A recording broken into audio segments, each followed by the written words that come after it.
sesuatu yang harus kita pahami tentang penyataan Allah. Jadi penyataan Allah atau pewahyuan itu jauh lebih besar dari Alkitab. Sementara Alkitab itu adalah penyataan Allah yang tertulis. Sebenarnya puncak penyataan Allah itu ada pada diri Yesus Kristus. Karena tatkala kita melihat Yesus, kita melihat Bapa. Kalau kita ingin tahu bagaimana Bapa, kita harus melihat Yesus. Dan Yesus, penyataan Allah itu telah dinyatakan kepada kita melalui Alkitab. Jadi segala sesuatu tentang Yesus itu telah dituliskan di Alkitab sebagai penyataan tertulis dari Allah. Seperti itu. Oke, mungkin ada sharing. Izin, Pak dosen. Ya. Baik. Saya tertarik dengan statement bahwa wahyuan itu lebih besar dari Alkitab. Ya. Alkitab itu adalah firman yang tertulis. Ya. Saya bertanya, itu berarti ada juga wahyu yang tidak ditulis dalam Alkitab. Begitu. Ya. Betul. Jadi kalau boleh saya gambarkan seperti ini ya.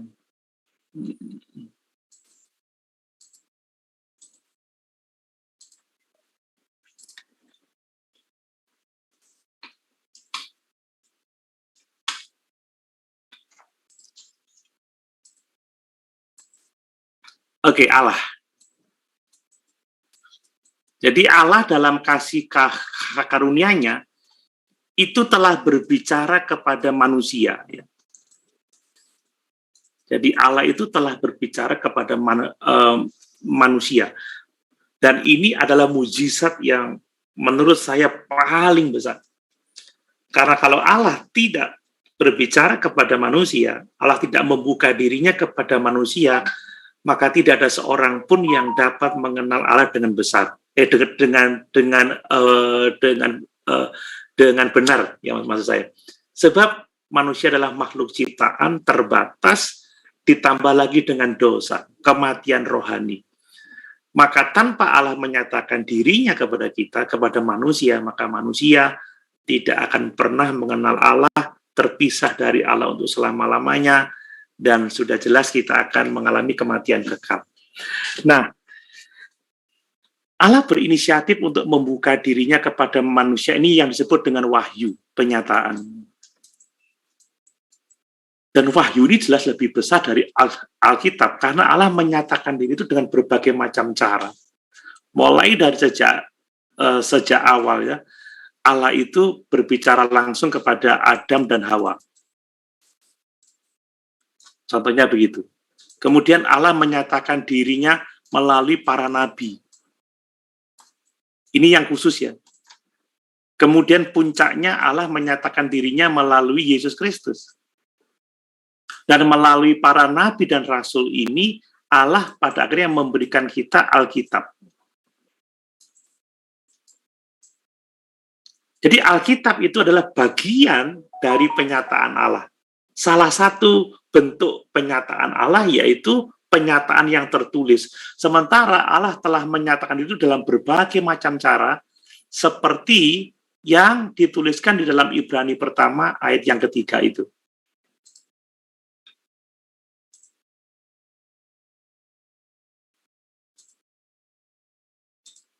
Ini, ya.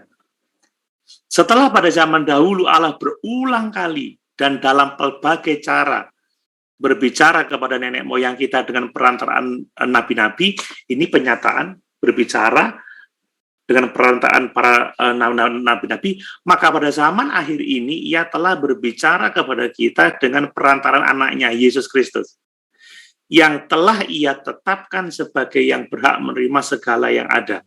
Nah, dan segala sesuatu tentang Yesus Kristus itu telah dituliskan di Alkitab. Makanya Alkitab itu bukan satu-satunya penyataan Allah, tetapi salah satu bagian dari penyataan Allah.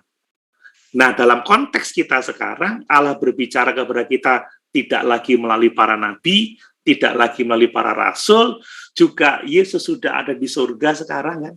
Kita tinggal menunggu kedatangannya, dan untuk manusia zaman sekarang Allah memilih menyatakan dirinya kepada kita melalui Alkitab ini. Makanya bicara masalah pewahyuan itu jauh lebih besar dari Alkitab itu sendiri. Karena Alkitab adalah bagian dari pewahyuan Allah. Gitu. Jadi puncak pewahyuan Allah adalah Yesus Kristus. Ya, di sini. Dan segala sesuatu tentang Yesus Kristus telah dituliskan di Alkitab. Jadi untuk manusia zaman sekarang ini, gereja dapat mengenal Allah melalui Alkitab yang adalah penyataan Allah yang tertulis. Seperti itu.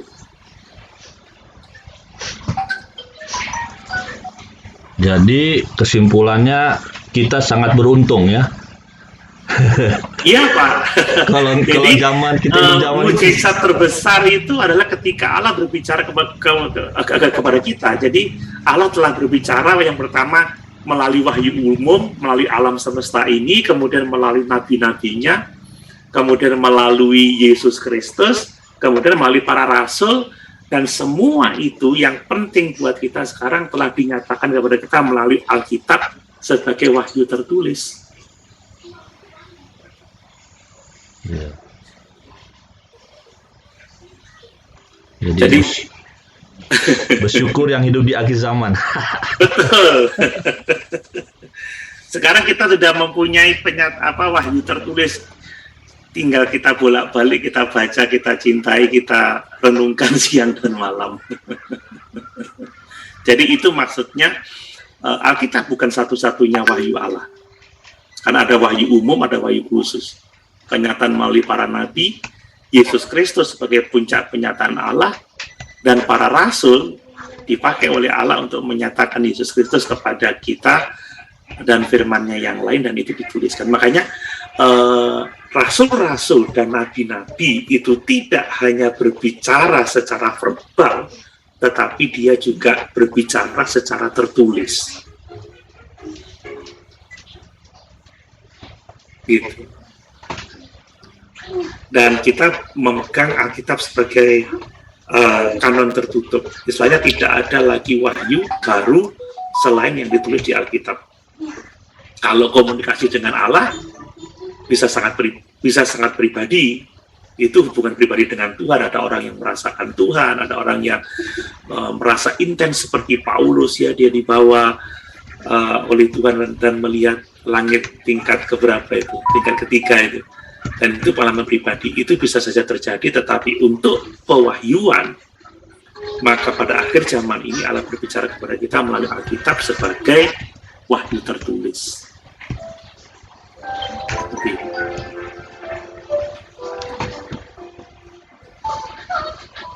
Baik, jadi kembali ke Alkitab. Jadi Alkitab itu adalah penyataan Allah yang bersifat khusus. Maksudnya khusus adalah penyataan yang diberikan Allah melalui karya penebusan Yesus Kristus yang juga dituliskan di Alkitab, gitu. Jadi puncak wahyu itu adalah Yesus sebenarnya. Karena Alkitab itu dari perjanjian lama sampai perjanjian baru itu bicara tentang Yesus. Perjanjian lama itu adalah gambaran-gambaran, nubuatan-nubuatan, ya, tipologi-tipologi tentang Yesus. Tetapi di perjanjian baru kita langsung bertemu orangnya, pribadinya. Jadi dalam bicara tentang penyataan khusus Allah, puncak adalah Yesus. Karena dialah jalan, kebenaran, dan kehidupan. Tidak ada seorang pun yang sampai kepada Bapa tanpa melalui Yesus.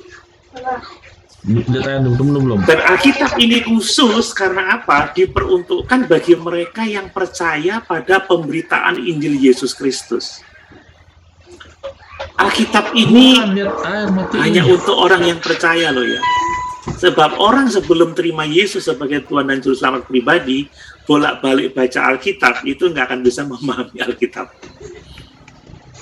Yang terjadi penghujatan ya. Wah, kok ada kontradiktif, kenapa satu malaikat, kenapa dua malaikat, kenapa macam-macam, karena memang hal-hal rohani tidak dapat dipahami oleh manusia duniawi. Itu jelas di 1 Korintus pasal 12 bahwa manusia duniawi itu tidak bisa memahami hal-hal rohani. Jadi ini khusus karena tentang Yesus Kristus, penebusan Kristus, ya, yang dituliskan di Alkitab, dan ini diperuntukkan bagi orang-orang yang percaya pada Injil Yesus Kristus. Makanya penginjilan itu bukan dengan membagikan Alkitab, tidak, tetapi dengan memberitakan Injil. Orang yang percaya Yesus, nah dia membaca Alkitab. Masih jalan. Ya baik sih orang bagi Alkitab, tetapi lihat itu. Jangan memberikan mutiara kepada babi. Ya, nah, orang mau cari mudahnya, gitu. Tapi ya memang kesaksian itu banyak orang yang karena membaca Alkitab menerima Yesus. Ya itu kemurahan Allah. Tetapi yang perlu kita tahu bahwa Alkitab itu adalah untuk orang-orang yang beriman kepada Yesus. Ditulis untuk orang-orang percaya. Karena orang yang tidak percaya tidak bisa memahami Alkitab. Nah, khusus karena Allah punya tujuan apa? Untuk menyatakan kehendaknya dalam perjanjian keselamatannya dalam Yesus Kristus. Yaitu untuk mendamaikan kembali hubungan antara manusia dan Allah. Di Alkitab ini adalah bagian dari wahyu Allah. Wahyu tertulis bersifat khusus karena berbicara tentang karya penyelamatan Yesus Kristus, diperuntukkan untuk orang-orang beriman. Tujuannya adalah supaya orang-orang dapat diselamatkan atau beroleh persekutuan dengan Allah melalui Alkitab itu. Jadi khusus dia. Seperti itu.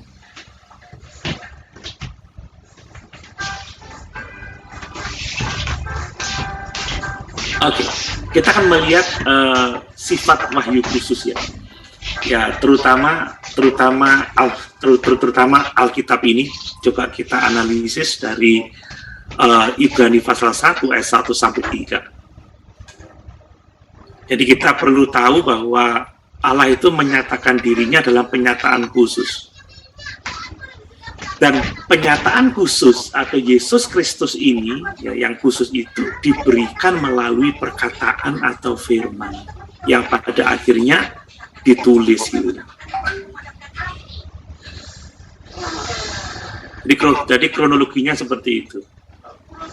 Tadi juga saya membaca itu Ibrani 1 ayat 1 sampai 3. Jadi Allah telah berbicara dalam banyak cara pada zaman akhir ini dia berbicara melalui anaknya. Ya. Jadi ada 3 hal penting, ada waktu-waktu tertentu. Jadi pada zaman dulu waktu tertentu maka wahyu Allah itu memiliki cara yang khusus. Dan wahyu Allah itu juga untuk orang-orang tertentu.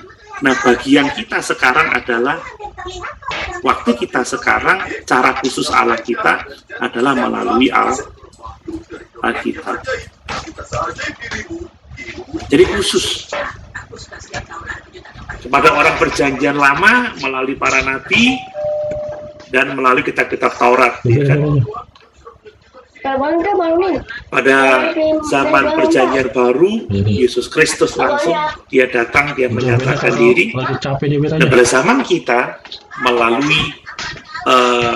melalui Alkitab yang adalah wahyu Allah yang tertulis. Jadi dalam waktu-waktu tertentu itu memiliki cara-cara tertentu dan orang-orang tertentu. Maksudnya kita yang menerimanya itu tertentu. Jadi kita tidak bisa kembali ke masa perjanjian lama. Aduh, saya mau seperti seperti Paulus di Arab bertemu dengan Yesus selama 3,5 tahun. Wah, saya mau seperti Henok, mungkin tidak bisa. Karena waktu akhir zaman ini, cara khususnya melalui Alkitab ini. Amin.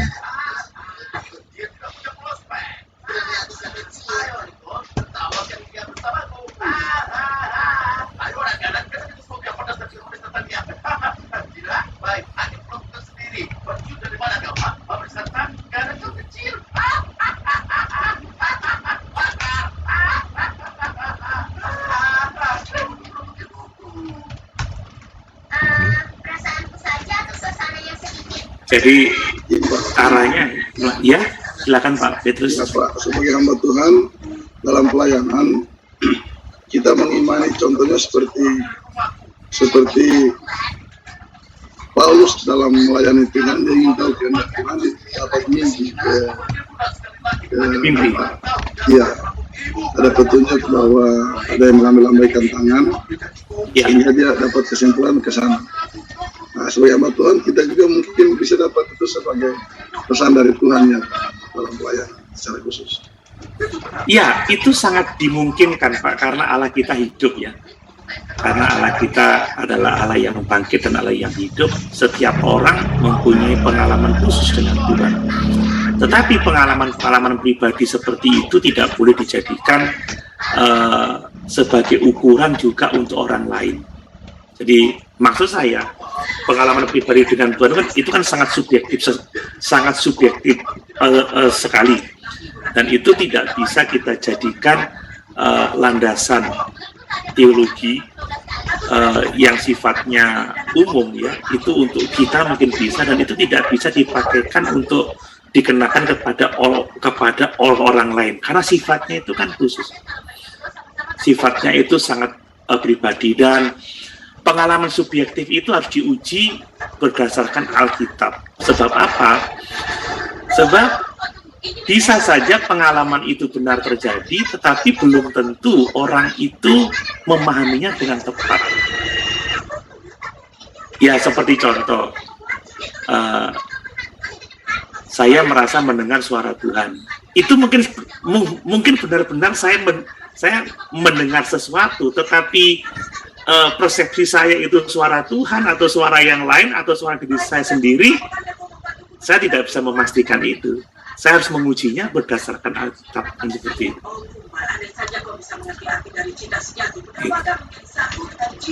Nah, seperti yang dialami oleh Nabi M ya. Katanya dia didatangi sesuatu seperti dicengkram, itu dianggap Jibril misalkan. Apakah benar itu Jibril? Nah, pengalaman-pengalaman yang seperti itu harus diuji berdasarkan teks Alkitab. Nah, tetapi semua yang ditulis di Alkitab itu menjadi pedoman, karena itu adalah wahyu yang tertulis.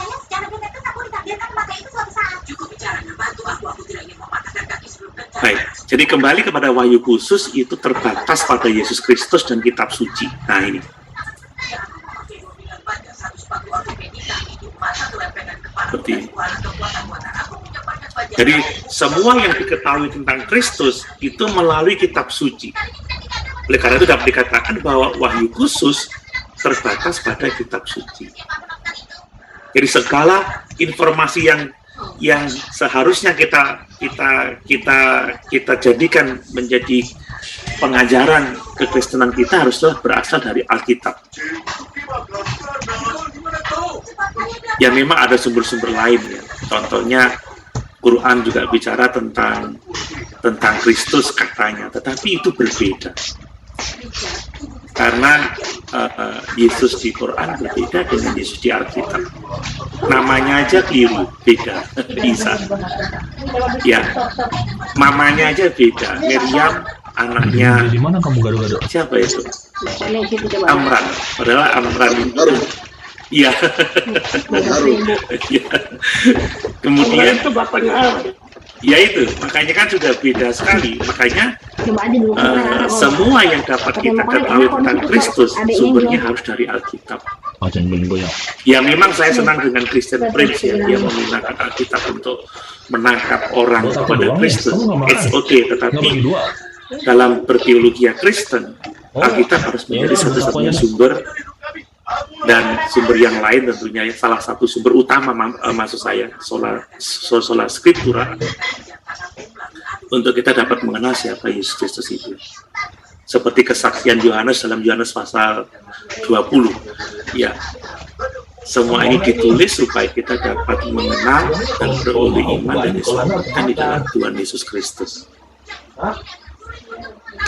Nah, itu yang paling penting. Jadi Alkitab itu adalah wahyu yang tertulis, bagian dari semua wahyu Allah. Banyak bicara tentang wahyu itu lebih besar daripada Alkitab itu sendiri. Tetapi dalam konteks kita sekarang, Allah berbicara melalui Yesus Kristus, melalui kitab suci. Wahyu khusus untuk manusia zaman sekarang adalah melalui Alkitab.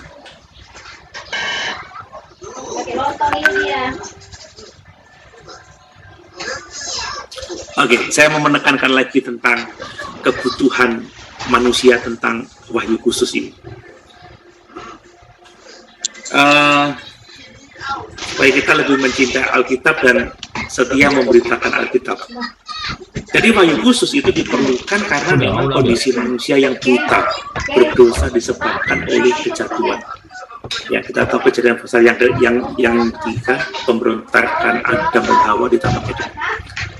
Dan kebutaan manusia ini semakin kuat oleh karena pekerjaan setan yang membutakan. Jadi ini tantangan kita dalam memberitakan wahyu Allah.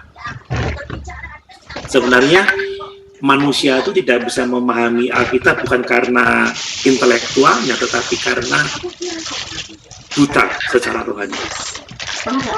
Disesatkan, dibutakan oleh kuasa-kuasa kegelapan.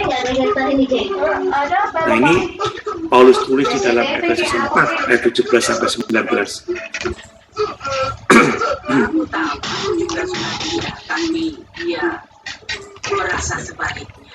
Jadi sebab itu kukatakan dan kutegaskan ini kepadamu di dalam Tuhan, jangan hidup lagi sama seperti orang-orang yang tidak mengenal Allah dengan pikirannya yang sia-sia dan pengertiannya yang gelap, jauh dari hidup persekutuan dengan Allah karena kebodohan yang ada di dalam mereka dan karena kedegilan hati mereka. Perasaan mereka telah tumpul sehingga mereka menyerahkan diri kepada hawa nafsu dan mengerjakan dengan serakah segala macam kecemaran. Jadi ini manusia yang jatuh dalam dosa, yang tidak mengenal Allah, pikirannya sia-sia, pengertiannya gelap, bodoh, hatinya degil. Nah, orang-orang yang seperti ini tidak mungkin bisa memahami Allah tanpa pertolongan Roh Kudus. Membutuhkan wahyu Allah juga membutuhkan kelahiran baru. Makanya Alkitab itu wahyu khusus untuk pengikut Kristus, untuk orang yang percaya kepada Yesus. Jadi orang harus menerima Injil dulu, percaya, diselamatkan, baru dia bisa membaca Alkitab dan beroleh pengertian yang benar. 2 Korintus 4 ayat yang keempat.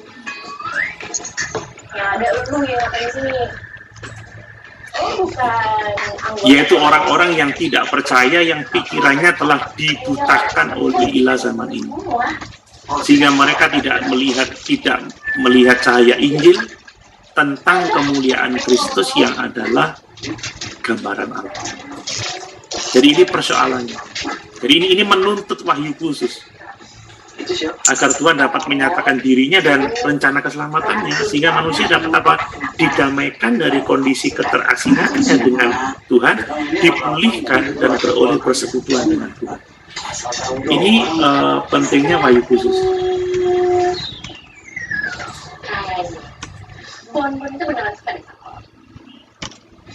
Tentunya kita masih ingat ya mengenai teori penginjilan itu.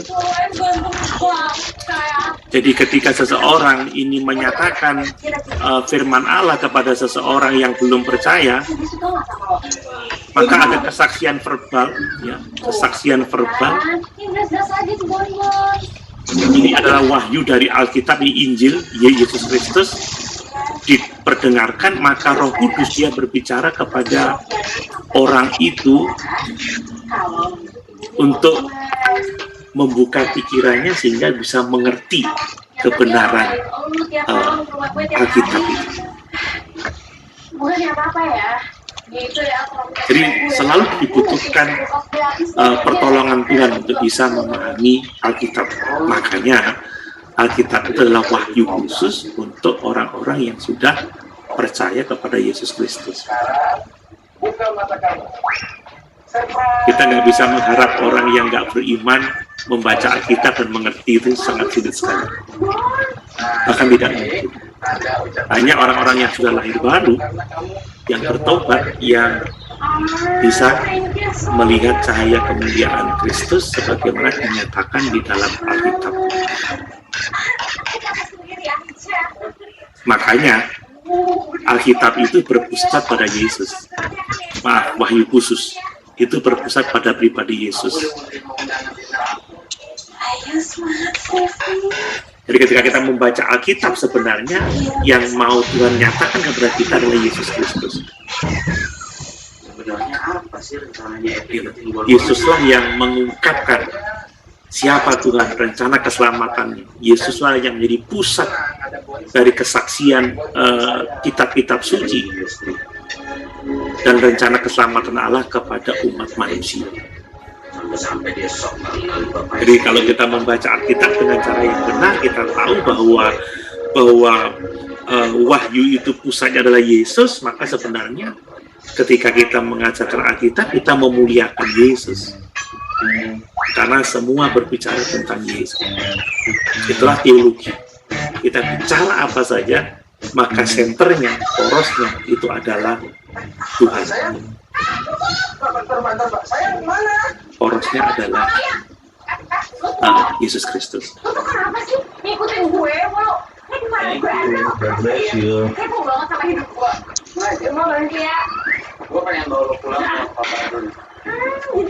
Ya, ini kebutuhan kita tentang wahyu. Nah, kebutuhan kita yang lain adalah ini. Jadi wahyu khusus ini menafsirkan dengan benar apa yang diwahyukan dalam wahyu umum. Kita tidak bisa memahami wahyu umum alam semesta ini tanpa kita membaca Alkitab, maksudnya seperti itu. Alkitab itu yang dapat menjelaskan atau menafsirkan tentang apa yang Tuhan nyatakan melalui alam semesta ini. Kemarin saya singgung tentang alam semesta, juga tentang manusia. Contohnya, kok manusia bisa begitu luar biasa ya? Kalau dari segi kedokteran rumit, kita bicara tentang otak aja, wih, syaraf-syaraf, sistem syaraf, otot, dan lain sebagainya. Nah, Alkitab yang menunjukkan bahwa kita seperti itu karena kita ciptaan segambar dan serupa dengan Allah. Kita ciptaan yang termulia sebagai mahkota ciptaan. Nah, itu yang bisa menjelaskan. Kalau kita tidak datang ke Alkitab, nanti dikatakan kita adalah hasil evolusi. Kelanjutan dari monyet. Ya, jadi hanya Alkitablah yang bisa memberikan kepada kita penafsiran tentang hal-hal yang dinyatakan secara umum. Jadi wahyu umum itu sangat terbatas. Hanya Alkitab yang menyatakan kebenaran-kebenaran tentang wahyu umum itu. Agama-agama di dunia jelas tersesat karena memahami wahyu umum dengan filsafat, dengan rasio, dengan pikirannya sendiri. Jadi penting wahyu. Alkitab adalah bagian dari wahyu Allah kepada manusia, pengungkapan diri Allah, dan Alkitab adalah wahyu tertulis yang melaluinya Allah berbicara kepada kita, manusia zaman sekarang ini. Wahyu khusus itu, inti beritanya adalah Yesus Kristus dan karya keselamatan. Jadi berita Alkitab itu pusatnya adalah Yesus Kristus. Nah, kita membutuhkan Alkitab atau wahyu khusus ya karena keberdosaan kita, karena wahyu umum tidak dapat kita pahami tanpa wahyu khusus. Wahyu khususlah yang menolong kita untuk bisa memahami apa yang Tuhan nyatakan di dalam alam semesta, termasuk diri kita sendiri. Kita mengenal diri kita sendiri atas dasar wahyu khusus. Nah, ini saya kutip dari Charles Ryrie ya. Jadi kedudukan pernyataan khusus itu adalah ini puncaknya. Sini. Jadi ini banyak wahyu di sini nih. Allah itu menyatakan diri bisa melalui undi, ya. Saya tidak usah bacakan aja ayat-ayatnya, mungkin bisa di screenshot aja. Ini ada di di bukunya Charles Ryrie. Saya setuju dengan itu. Kemudian Urim dan Tumim juga, ya. Kemudian mimpi, ya, penglihatan, teofani, malaikat juga bisa dipakai untuk menyatakan, untuk mewahyukan sesuatu kepada kita, para nabi, peristiwa sejarah, dan puncaknya adalah Yesus Kristus. Dan segala sesuatu tentang Yesus Kristus itu dituliskan di Alkitab. Makanya wahyu khusus itu adalah ini, Yesus Kristus dan Alkitab, sehingga dapat dikatakan bahwa wahyu khusus adalah Alkitab. Jadi kalau kita mau tahu sesuatu tentang Tuhan, datanglah kepada Alkitab, tidak kepada yang lain.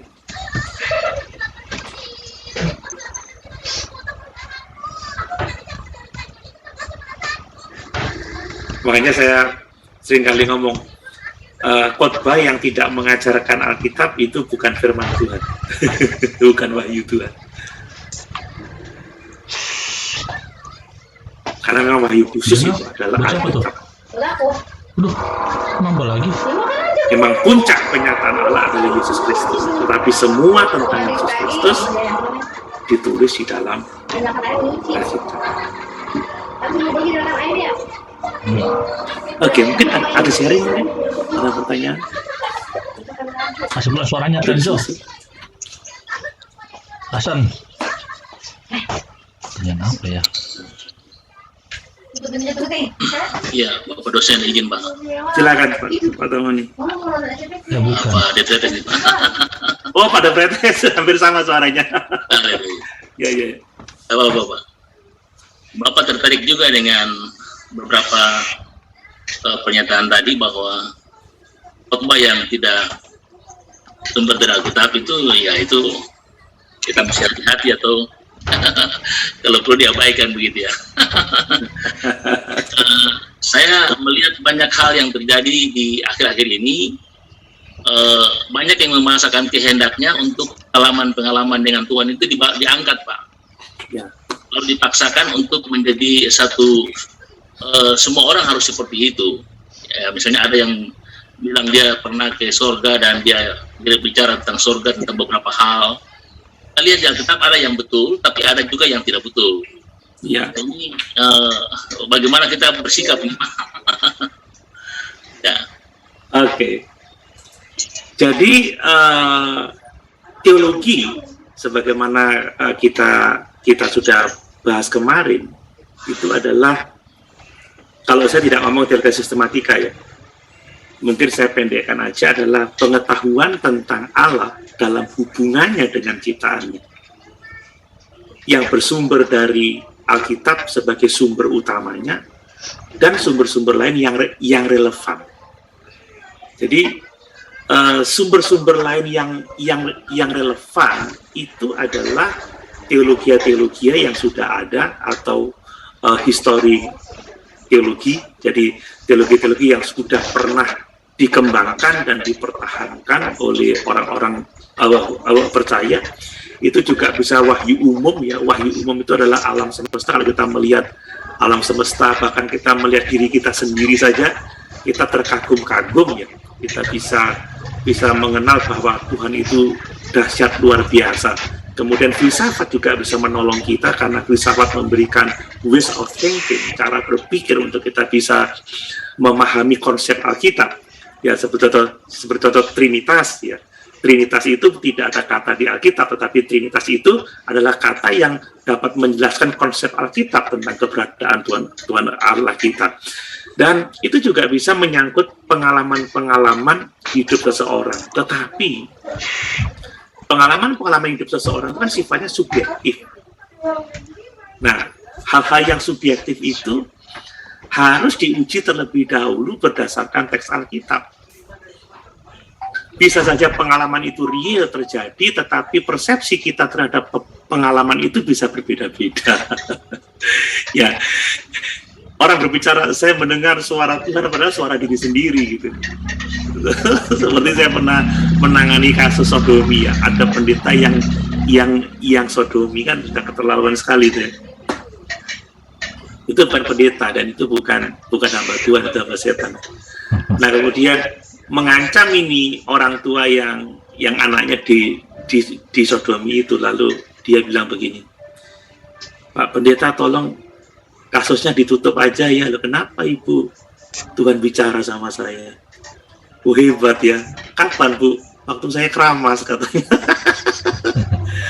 Kira-kira kalau saya cukur jenggot, Tuhan Yesus datang, kira-kira saya gemetar nggak? Akhirnya, oh seperti itu Bu ya? Iya, tapi Tuhan juga bicara sama saya Bu. Tuh, bicara di mana Pak? Saya bukakan teks Alkitab. Jadi, itu yang susah gitu loh. Jadi, kayak kita nonton video ya, Journey to the Hell gitu. Itu enggak sudah dipertanggungjawabkan. Mungkin itu hanya angan-angannya saja. Dia merasa dibawa ke surga. Mungkin itu hanya apa ya, halusinasi atau apa. Dan itu tidak dapat diuji. Itu maksudnya harus diuji berdasarkan teks Alkitab. Ya, kalau ada khotbah-khotbah, makanya saya katakan kalau khotbah tidak menjelaskan kebenaran Alkitab, itu bukan firman Allah. Itu pikiran manusia. Makanya penting sekali hermeneutika, eksegesa.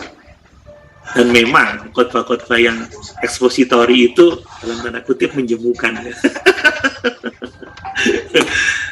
Tapi itu benar yang seharusnya. Karena memang saat ini Allah berbicara kepada kita melalui Alkitab sebagai wahyu khusus. Puncak pewahyuan adalah Yesus Kristus, tetapi segala sesuatu yang dapat kita kenal tentang Yesus Kristus itu sudah dituliskan di Alkitab, dan itu cukup bagi kita. Jadi kalau punya pengalaman pribadi dengan Tuhan, that's good. Ada orang yang merasa, aduh Tuhan hadir, tenang, tetapi itu tidak bisa dijadikan universal ya, tidak bisa diuniversalkan. Orang lain juga harus yang seperti itu. Kecuali kita membaca Mazmur 23, itu kan pengalaman Daud yang kemudian diinspirasikan untuk dituliskan. Nah, itu bisa kita alami karena di dalam Tuhan kita mendapatkan semua yang kita butuhkan ya. Ada makan rohani, ada firman Allah, ada minuman rohani, ada pemulihan, kemudian ada kehadiran Tuhan pada masa-masa pencobaan dan seperti itu, dan ada kebajikan dan kemurahan Tuhan yang menyertai setiap orang yang percaya kepadanya. Hal itu firman Tuhan. Seperti Pak Tommy Selan ini kan dia ada di angkasa, yang tidak bisa jadikan pengalaman semua orang.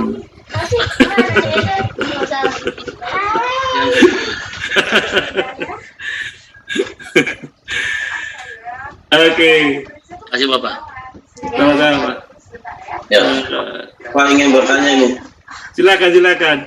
Ya gini Pak, saya mau tanya, itu Alkitab itu menjadi dasar untuk membawa orang kepada keselamatan yang kita kan?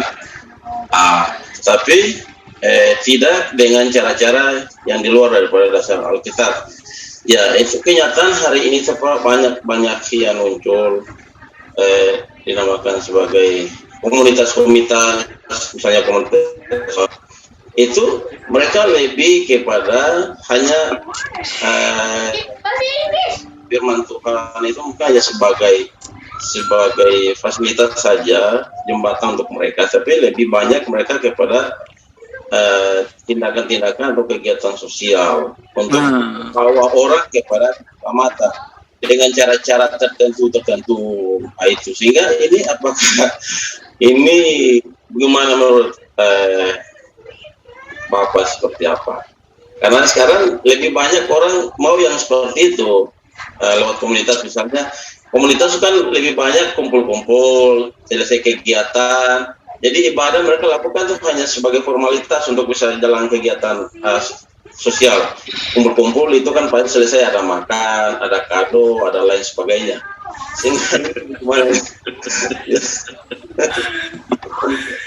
Ya, itu yang disebut dengan social gospel ya. Jadi Injil sosial. Jadi istilahnya.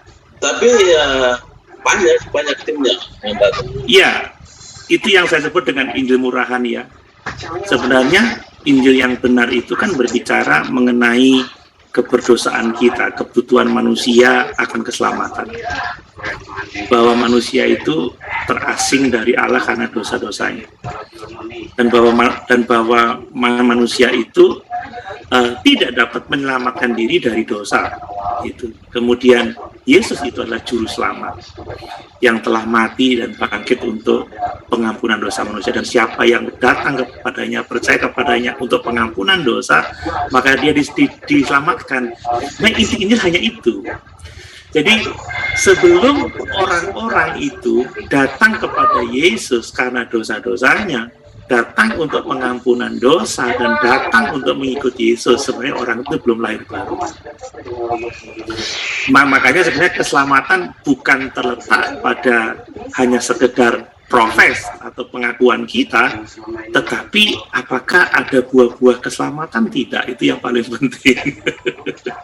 Jadi kalau hanya sosial gospel, yang penting kumpul-kumpul makan, tapi nggak ada perubahan hidup ya, nggak ada tanda-tanda perubahan hidup yang nyata sebagai bukti kelahiran baru, seperti mengasihi Tuhan, ingin mengenal Tuhan lebih baik lagi, komitmen untuk Tuhan, kemudian membenci dosa-dosanya, dan kemudian hidup mengasihi sesamanya, maka dia belum diselamatkan. Jadi masalah utama keselamatan adalah apakah Tuhan benar-benar telah merubah hati kita, Tuhan benar-benar telah melahirkan kita kembali, dan apakah kita benar-benar memiliki hubungan dengan Tuhan. Itu sebenarnya yang menjadi sangat penting.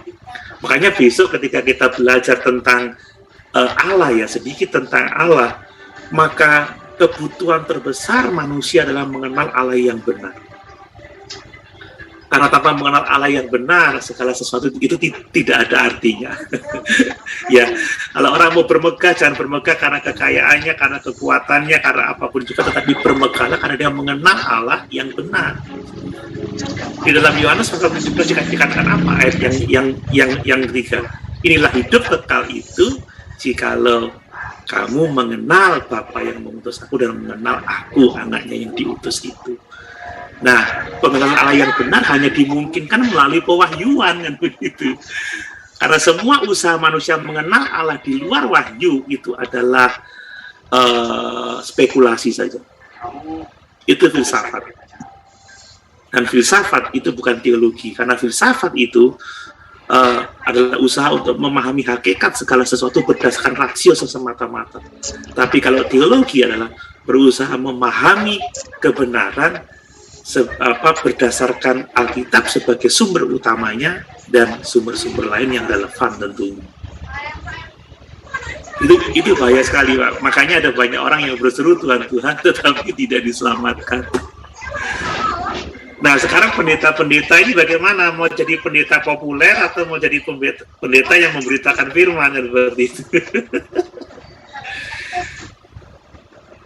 Kalau orang mau, kapan saya katakan ini ya?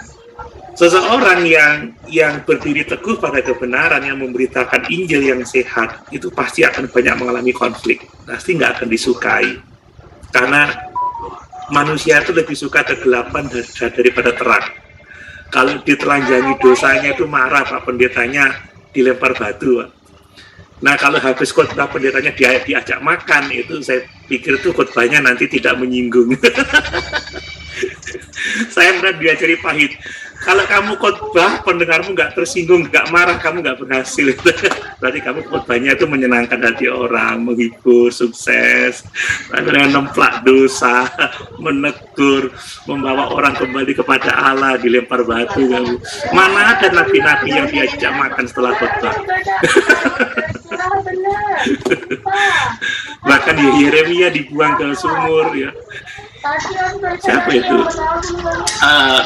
Nabi Elia sampai lari ke birit-birit itu. Sampai kepengen mati. Wah, jadi memang sekarang problematikanya seperti itu. Banyak gereja-gereja besar dengan jemaat-jemaat besar, tetapi yaitu sosial gospel itu tadi. Apa sih? Ya. Oke, saya lanjutkan. Masih ada beberapa topik ini. Nah, tapi yang kedua yang perlu untuk kita adalah inspirasi. Kita harus tahu persis bahwa Alkitab itu tulisan yang diinspirasikan. Ya, ini juga sekaligus menjadi pendirian kita ya di STA Jember. Teologi kita seperti ini. Jadi Alkitab itu adalah buku yang diilhamkan atau diinspirasikan. Inspirasi.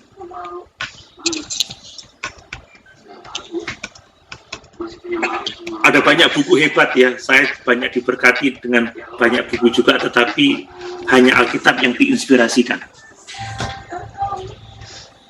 Jadi inspirasi atau pengilhaman itu adalah pekerjaan Allah melalui Roh Kudus. Ya, dia menggerakkan, dia menguasai, dia memimpin orang-orang yang dipilihnya untuk apa? Untuk menuliskan perkataan-perkataan yang dikehendakinya dalam Alkitab, baik PL maupun PB, tanpa salah atau ineran. Mandi itu ada cuma mandi. Nggak mandi lagi sabunin kepalanya, badannya disabun. Terus ada e-nya. Ya ada kok dibersihkan. Karena ada. Apa aja. Kau dulu mutar. Sini. Ini dah. Apa itu? Ya udah biasa begitu kemanjat. Manjat soal. Di mana? Nah, mandi ke mana sih? Terus mana nih? Ya jangan, jangan kalau jatuh langsung jodoh dia. Sudah selesai ya, Cik? Jatuh.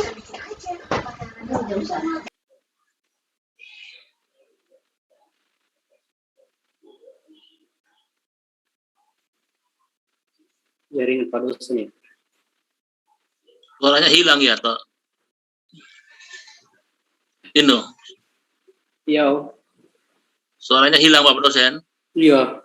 Jaringannya apa? Yang penting Bapak bersuara ada tuh.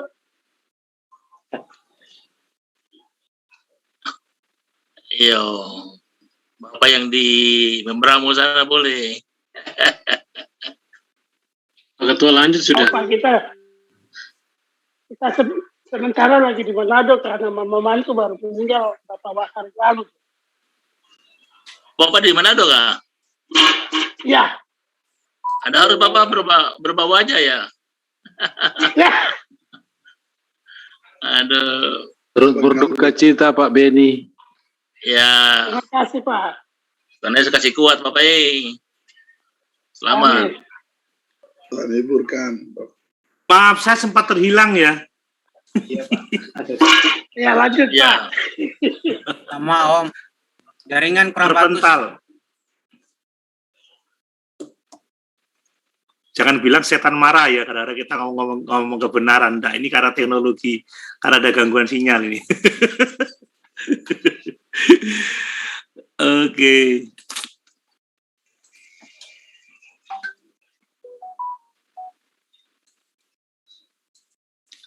Ya, jadi ini definisi dari inspirasi. Jadi roh yang menggerakkan, yang menguasai, yang memimpin orang-orang pilihannya untuk menuliskan perkataan-perkataan yang Allah kehendaki ditulis dalam Alkitab, baik PL maupun PB. Ya. Dan itu tanpa salah dalam hagiografanya, dalam tulisan pertamanya. Semua Alkitab yang kita pegang sekarang ini kan itu salinan semuanya itu. Yang kita punya malah bukan salinan, tetapi Jemahan, Pak. Terjemahan, betul. Sudah terjemahan. Bapak izin Bahkan berarti, ya silakan Pak. Bapak izin maaf, berarti ini saudara-saudara kita di Muslim ini mereka sangat menuduh kita ya. Iya. Mereka katakan bahwa Alkitab kita ini palsu. Dan itu mereka ajarkan. Iya. Betul. Ya. Memang kita tidak mempunyai teks asli dalam artian tangan pertama penulisnya. Semua yang kita punya itu salinan, semuanya salinan. Dan kalau kita memahami cara penyalinan Alkitab, ya terutama orang-orang ahli Taurat, kelompok Masoret itu ya, memang penulis Alkitab, maksudnya yang penyalin Alkitab itu, mereka itu kalau menyalin itu dengan aturan yang sangat ketat, yang sangat tertib, bahkan saat mereka menuliskan teks atau menyalin teks Alkitab, dipanggil raja pun mereka nggak akan datang. Jadi Allah menjaga teks aslinya itu dengan sangat ketat sehingga salinan yang kita punya sekarang ini ya, itu sudah beberapa kali disalin. Jadi yang asli itu sudah tidak ada karena budaya Yahudi itu kalau Alkitab sudah mulai rusak, itu segera dikuburkan supaya tidak menyesatkan pembacanya. Kalau bahasa Ibrani kan salah tulisan sedikit orang salah memahami itu berbahaya. Tapi kalau Alkitab kita sekarang sampai udah busuk tidak dikubur ya, disayang-sayang. Kalau orang dulu kalau sudah rusak dikit, sudah memang rusak itu segera dikuburkan supaya tidak menyesatkan. Jadi kalau mereka menuduh itu palsu, ya salah. Itu yang kita punya salinan. Dan yang ada di tangan kita sekarang ini adalah terjemahan dari salinan yang sangat dapat dipercaya. Itu. Kita kita tidak sampai pada topik itu ya. Bagaimana cara Allah mentransmisikan Alkitab itu ya dari penulis pertama, salinan, kemudian terjemahan sampai yang kita punya sekarang ini. Ya nanti di tugas baca itu pasti akan menemukan itu. Nah, ini hubungan antara penyataan dan inspirasi. Kalau penyataan itu Allah mengkomunikasikan dirinya kepada manusia pilihannya, itu vertikal. Jadi wahyu itu adalah penyataan kepada orang-orang pilihan Allah. Sementara inspirasi itu adalah tuntunan Allah melalui Roh Kudus kepada orang-orang pilihannya untuk menuliskan penyataan yang dia terimanya dalam bahasa yang bisa dimengerti oleh manusia lain. Jadi Allah mewahyukan dirinya kepada orang-orang pilihannya, nabi, rasul, dan kemudian dia menginspirasi mereka, mendorong mereka, menggerakkan mereka untuk menuliskan apa yang diterimanya dari wahyu itu dalam bahasa-bahasa yang dapat dimengerti oleh orang lain. Itu hubungan antara penyataan dan inspirasi. Makanya sebenarnya kita sekarang ini, kita nggak menerima penyataan lagi, kita nggak menerima inspirasi lagi secara langsung seperti yang dialami oleh para rasul atau para nabi, tetapi kita menerima wahyu tertulis yang merupakan buah dari inspirasi Allah kepada orang-orang yang dipilihnya. Jadi kita jangan berdoa, Tuhan beri kami inspirasi baru. Untuk memahami Alkitab, kita butuh iluminasi, bukan inspirasi. penyataan sudah dinyatakan kepada nabi-nabi, rasul-rasul Allah, dan Allah sudah menginspirasi mereka untuk menuliskan itu. Kita membaca Alkitab membutuhkan iluminasi atau penerangan dari Roh Kudus.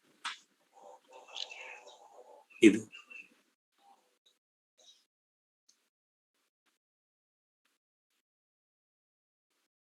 Beda. Iluminasi adalah pekerjaan Roh Kudus menolong kita untuk memahami Alkitab wahyu tertulis itu. Jadi kita tidak Tuhan beri saya inspirasi. Kita inspirasi itu kan Allah menggerakkan orang untuk menulis. Inspirasi itu sudah Alkitab itu tulisan yang diinspirasikan. Nah, untuk memahami Alkitab yang diinspirasikan itu, kita membutuhkan iluminasi. Ya, untuk memahami wahyu yang tertulis, ya, yang diinspirasikan, kita butuh iluminasi atau penerangan dari Roh Kudus. Jadi Roh Kudus tidak mewahyukan sesuatu kepada kita atau menginspirasi kita, tapi Roh Kudus memberi penerangan untuk kita bisa memahami teks Alkitab yang adalah wahyu Allah yang tertulis, yang penulisannya melalui inspirasi Roh Kudus, God breathed itu kalau kita baca di 2 Timotius pasal yang ke 1 Timotius 4 ya, 15-17 itu. Jadi kalau orang, waduh saya dapat ilham dari Tuhan, tidak, itu dapat penerangan seharusnya. Kalau saya dapat ilham di luar Alkitab, nah itu tanda tanya. Saya nggak pernah ngomong, waduh saya dapat ilham bahwa sesungguhnya Tuhan itu baik loh. Alkitab udah bilang dari dulu Tuhan itu baik. Saya dapat penerangan ketika saya membaca teks ini, saya dapat penerangan dari Tuhan, dari Roh Kudus. Saya memahami bahwa bla bla bla bla seperti itu. Tapi orang-orang sekarang waduh merasa terima wahyu, terima inspirasi. Tidak. Ya Alkitab itu wahyu tertulis untuk kita. Untuk memahaminya, kita butuh iluminasi. Gitu.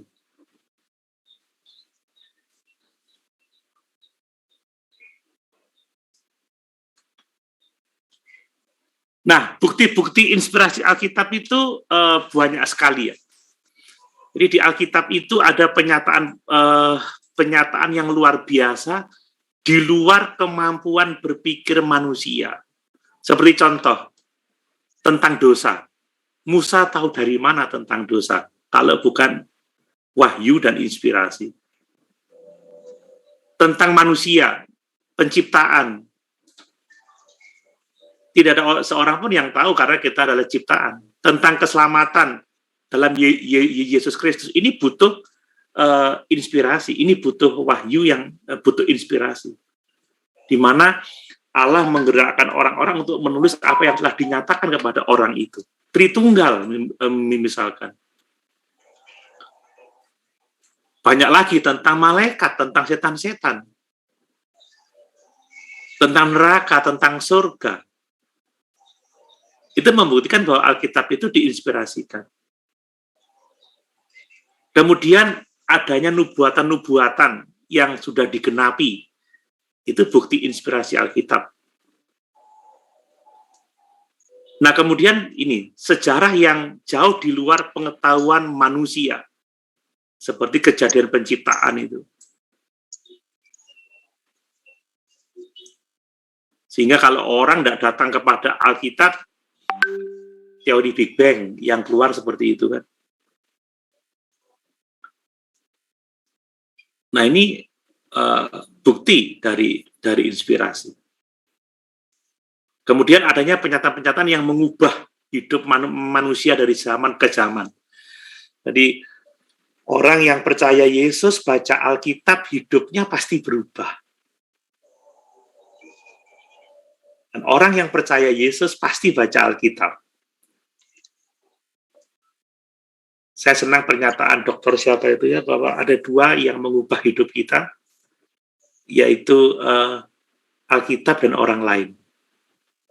buku dan orang lain. Ya. Kalau kita banyak membaca Alkitab, kita akan diubahkan hidup kita melalui Alkitab itu. Nah, ini Alkitab merubah begitu banyak hidup orang. Termasuk Martin Luther kan. Martin Luther kan dari Katolik dia. Akhirnya dia membaca kitab Roma, dia membuat 97 tesis itu, reformasi itu. Sola Scriptura, Sola Gratia, ya, Sola Fide itu. Karena membaca Alkitab. Kemudian adanya hal-hal yang bersifat moral yang sangat tinggi. Bahkan saya senang ya karena Menteri Agama kita itu banyak mengutip Alkitab. Kasihlah Tuhan Allahmu dengan segenap hatimu dan sesamamu itu. Itu diakui oleh agama-agama lain. Kesatuan tema isi ya dari Alkitab. Bayangkan ada 40 penulis yang berbeda-beda dalam masa 1500 tahun, tetapi ada kesatuan tema dan isi. Kemudian bukti kelanggengan Alkitab, sudah ada banyak usaha untuk menghancurkan Alkitab, ya bahkan menghancurkan orang Kristen, tetapi sampai sekarang Alkitab malah semakin banyak diterjemahkan dalam bahasa-bahasa lain. Kalau udah diinspirasikan, ini saya tulis buku sudah sepi sekarang, tapi Alkitab dibaca terus kan. Kan seperti itu. Nah, Perjanjian Lama juga mengakui inspirasi Alkitab, ya. Jadi kalau kita melihat di teks Perjanjian Lama, maka Allah sendiri yang memberi perintah untuk menuliskannya. Ya, tuliskanlah, ada banyak ayat yang menulis tentang itu. Ini bisa di screenshot aja. Ada juga di buku-buku itu. Kemudian penulis itu memberi otoritas kepada tulisannya dengan kata-kata demikianlah firman Tuhan. Ini juga bukan hal yang main-main ini, karena dia berkata demikianlah firman Tuhan. Terus Perjanjian Baru juga mengakui inspirasi Alkitab Perjanjian Lama. Contoh Yesus Kristus ada tertulis, dia berkata seperti itu. Bahkan Matius itu adalah Injil yang paling banyak mengutip Perjanjian Lama. Makanya Matius itu disebut sebagai Injil untuk orang Yahudi. Jadi ini bukti-bukti inspirasi Alkitab. Nah, kemudian Perjanjian Baru juga pengakuan dari penulis bahwa mereka menerima firman dari Tuhan. Paulus, ya, bukan aku tetapi Tuhan yang berkata kepadaku. Ini ayat-ayat ini menunjukkan kepada kita bahwa mereka diilhamkan, diinspirasikan oleh Allah. Yesus juga mengakui inspirasi dari Perjanjian Baru.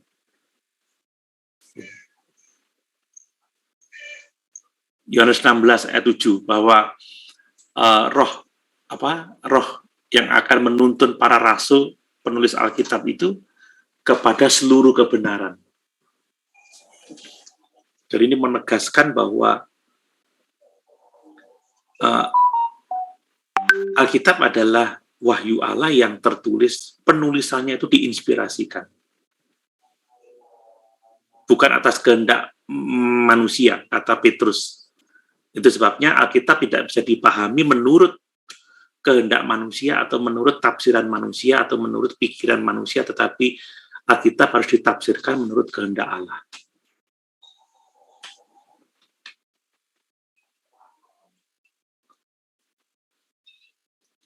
Nah, sumber data Alkitab banyak sekali ya. Kita tahu ada yang langsung dari Allah, itu dari batu. Nah, ini yang dimaksud dengan hagiografa. Ini ineransi dalam tulisan pertamanya. Kalau Lukas dia berkonsultasi, dia meneliti, dia bicara pada banyak saksi mata. Kalau kita membaca di Injil Lukas 1 ayat 1 sampai 4, hai Theophilus, setelah aku menyelidiki dengan seksama, maka aku memutuskan untuk menuliskan Injil ini supaya engkau dapat mengetahui bahwa yang diajarkan kepadamu sungguh benar. Jadi sumbernya langsung dari Allah. Ya. Langsung Musa disuruh menulis 10 hukum itu, kemudian Lukas dia meneliti. Dia mewawancarai saksi-saksi mata. Kemudian ada nubuatan-nubuatan. Jadi 1/4 isi Alkitab itu nubuat. Dan sebagian besar sudah digenapkan. Semua nubuat tentang Kristus sudah digenapkan, tinggal menunggu janji kedatangannya itu.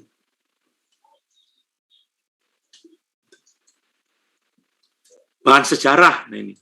Jadi banyak tulisan sejarah yang ditulis dengan teliti oleh para penulis Alkitab itu adalah bahan Alkitab. Dan sejarah di Alkitab itu diakui kebenarannya.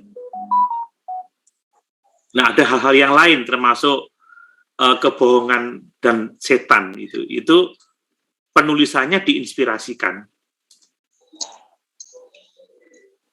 Jadi ada yang bilang, kok ada perkataan setan? Ya memang Tuhan ingin supaya orang-orang pilihannya itu menuliskan tentang apa yang dikatakan setan. Itu perkataan setan di dalam konteks teks Alkitab kan seperti itu.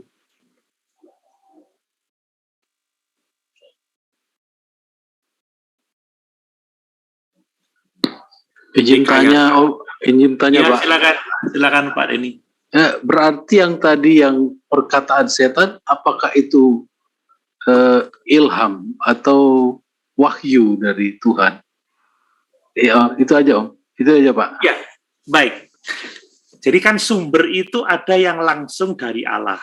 Tuliskan. Pertama, jangan menyebut nama Tuhan Allahmu. Ketahuilah Allah itu Esa misalkan, jangan menyembah. Tapi yang lain itu konsultasi, saksi mata. Kemudian yang lain ada nubuatan, ada bahan sejarah. Nah ini juga bisa berarti itu adalah peristiwa sejarah yang terjadi. Gitu. Jadi Lukas mencatat atau Matius mencatat perbincangan Yesus dengan setan. Kalau engkau anak Allah, jadikanlah batu ini menjadi roti. Jadi itu apa yang dilihat oleh Matius. Gitu loh. Ya tentunya itu atas dorongan Roh Kudus. Jadi sumbernya bisa bermacam-macam. Ada yang langsung dari Tuhan, ada karena dia meneliti kejadian-kejadian, ada yang menerima nubuatan dari Tuhan, mencatat sejarah, seperti contoh. 1 Tawarik, 2 Tawarik itu kan mengulang lagi kan, ya kejadian Keluaran 5. Jadi itu catatan sejarah yang diulang lagi, tetapi dengan tujuan yang berbeda.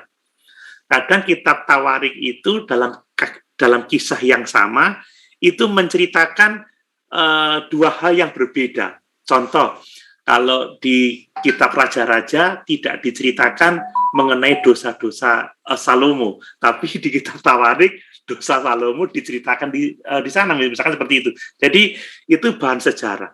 Nah, mengenai hal-hal dusta tentang perkataan setan itu sumbernya bisa dari sejarah, cerita-cerita yang memang benar dan Tuhan mendorong orang itu memakai penulis itu untuk menuliskannya, gitu Pak. Gitu. Jadi ada banyak sumber. Kalau Lukas mencatatnya, dia konsultasi dengan dengan banyak penulis yang lain, dengan saksi-saksi mata.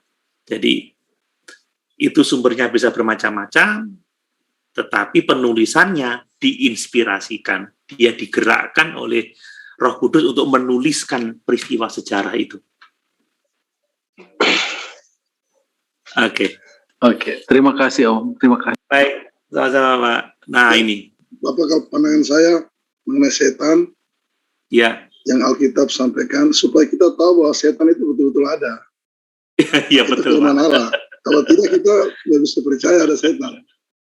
Iya. Terima kasih Pak. Dan catatan tentang setan itu sumbernya bisa sejarah atau juga bisa pengilhaman, bisa juga pengalaman kan gitu ya. seperti Paulus kan, dia punya pengalaman misalkan. Jadi setan menggocoh aku kan, seperti itu kan. Gitu. Jadi itu bisa pengalaman. Jadi penulisannya itu diinspirasikan. Jadi banyak sumber. Nah, kalau kita mengetahui ini kan kita jadi jelas. Nah, ini fakta utama inspirasi itu di 2 Timotius 3 ayat yang ke-16. Ini yang kita pegang. Ya. Jadi segala tulisan yang diilhamkan Allah memang bermanfaat untuk mengajar. Jadi diilhamkan untuk menyatakan kesalahan, untuk memperbaiki kelakuan, untuk mendidik orang dalam kebenaran. Di dalam terjemahan NIV-nya, all scripture is God-breathed.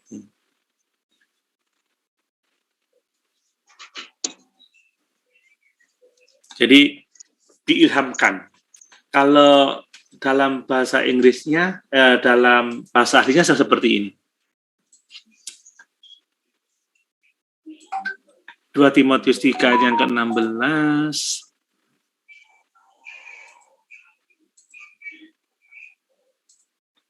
Oke. All scripture is God-breathed. Ini theopneustos, dari kata Yunani theopneustos. Kita tahu pneuma itu adalah roh, theo itu Allah.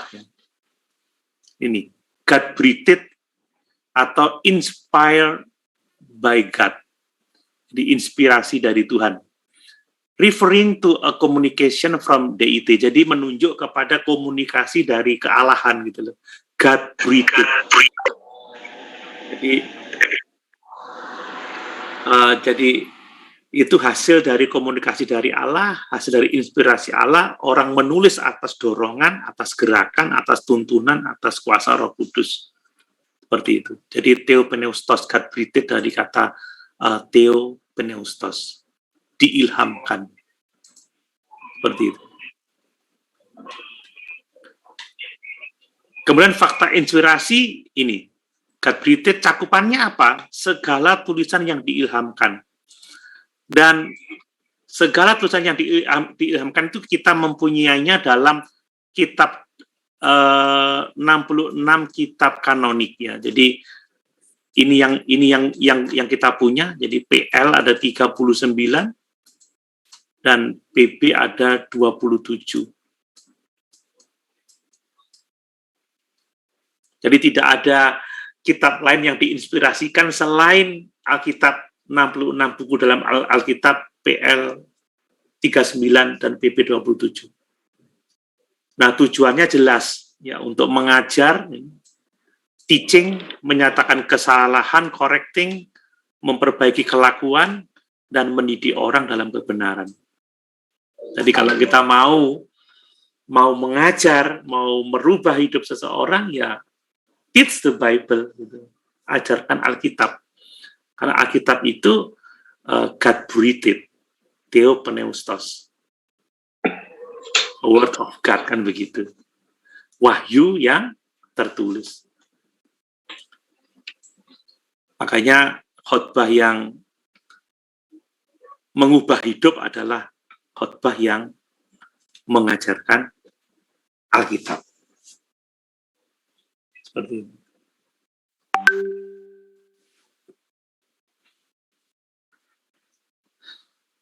Oke.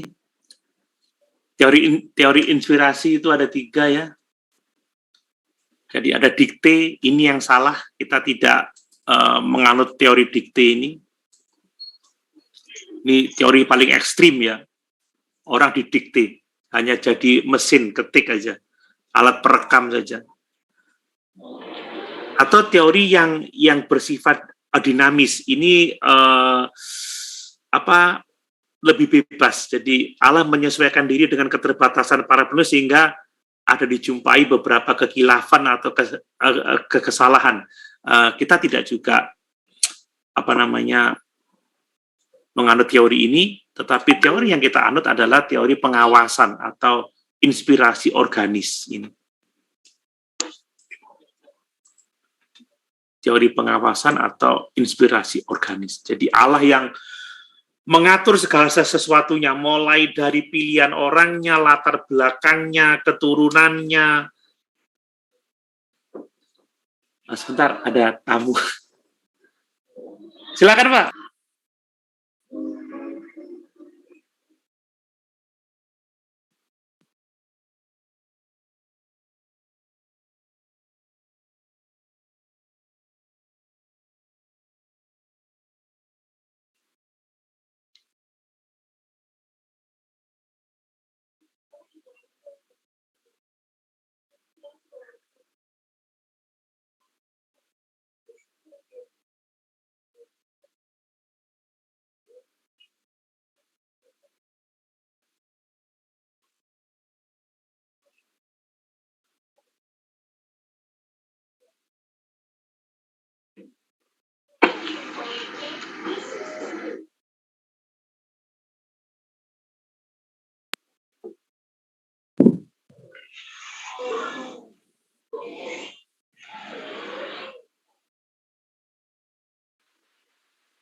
Dari lanjut. Siap.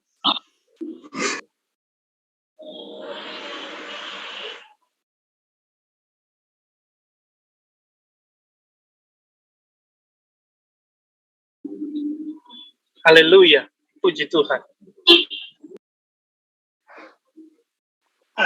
Bapak Ketua ada suara. Pak Pendra rekam kah?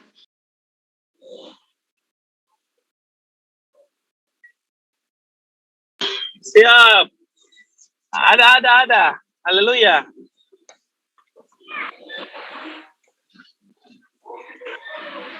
Macam suara dalam perjalanan begitu.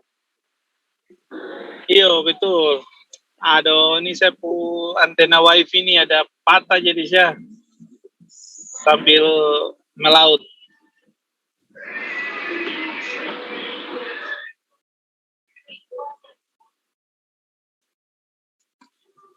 Pak Beni sudah balik ke Mambramo? Sementara belum. Masih perlu bicara dengan Bapak Mantu lagi karena kurang sendiri itu, jadi harus kasih kuat Bapak Mantu sebelum pulang.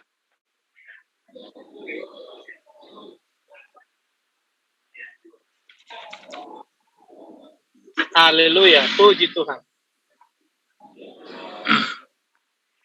Pak Wanto berenang di Membramo sedikit.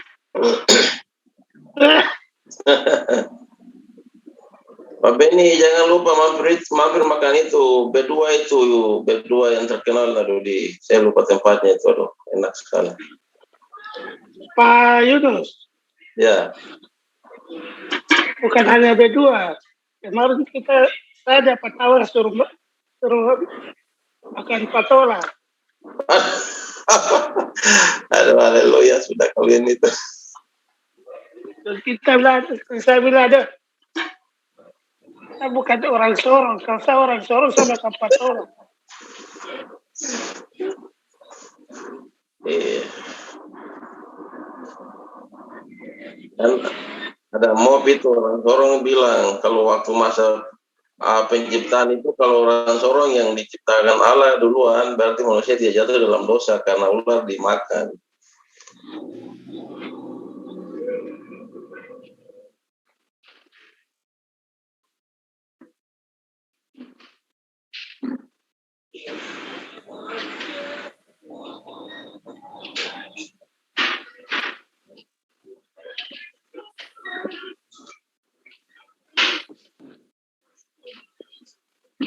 Om Beni izin tanya. Ya, bagaimana Ibu Mai? Om mau tanya kalau triplex yang kalsiboard untuk triplex gereja itu yang bagus tuh 3,5 mili atau 4 mili? Opa, selamat sore Opa, hormat. Ya 4 mili saja. Yang bagus Yang Mili bagus saja? 4 mili. Ya, Oh, 4 mili. siap. tempat yang bagus lebih tebal. Kalau ada 5 mili, Bu. Siap. Nah, 4 mili, 4 mili saja. Oh, siap. Minta maaf Bapak dosen. Iya, ada saya Makasih. minta maaf. Ada yang datang ngasih undangan nih. Aduh. Ada pernikahan. Baik, kita lanjut ya. Waktu kita tinggal sedikit. Jadi, kita memegang teori ini ya. Jadi, walaupun penulis itu adalah orang berdosa, tapi Allah memimpin mereka. Sehingga dapat dijamin bahwa tulisan mereka itu tidak salah dalam bahasa aslinya. Ya, maksudnya dalam teks aslinya ya, bukan bahasa aslinya, dalam teks aslinya yang pertama dia tulis itu. Makanya tiap-tiap Alkitab itu mempunyai gaya bahasa yang berbeda-beda, genrenya berbeda-beda. Makanya membaca Alkitab harus sesuai dengan genrenya. Karena memang mereka punya latar belakang dan itu membutuhkan penafsiran yang tepat sesuai dengan konteksnya. Seperti itu. Jadi kita memegang teori pengawasan ini. Nah, kalau pekerjaan Roh Kudus ini sudah jelas. Jadi Allah yang memilih dan menyediakan orang-orang yang akan menuliskan Alkitab itu. Bahkan dia memilih sebelum orang itu dilahirkan ya, seperti Paulus dia juga ngomong bahwa dia dipilih sebelum dia dilahirkan. Termasuk situasi hidupnya itu sudah diatur oleh Tuhan. Seperti itu.